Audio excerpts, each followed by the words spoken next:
When a microwave can no longer be repaired, how do you know when it no longer worth repairing?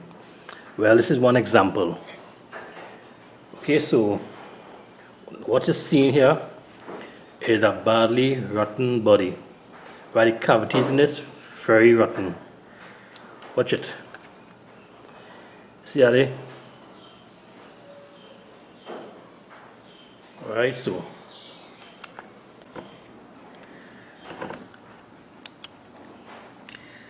alright, so everything looking good here, right? The body looking good here, except for the transformer. As you can see, transformer burn out. So that is one of the reasons why this microwave not working. But it could work. All you gotta do is change the transformer. But this ain't worth fixing, because watch this.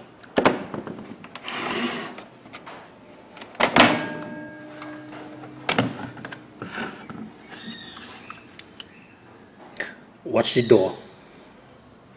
You see, so the door right now is so bad. It have a hole right here.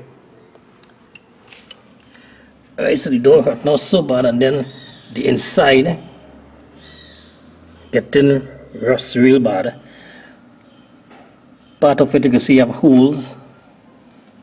Alright, so this is one of the reasons why this microwave can't really repair, because of the body. Alright, so because of the body, it are worth repairing, it are worth fixing.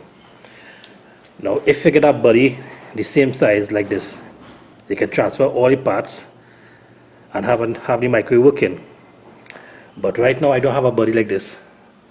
So, I will put this away in the garbage, because that's the best place it can be right now. Alright, so there you have it. Now you know it's worth fixing a microwave in this condition. Best solution is to throw it away. Alright? As always, don't forget to like, subscribe, share, and leave our comments below. Until next time, Mr. Fixer 360 saying good luck with all the repairs.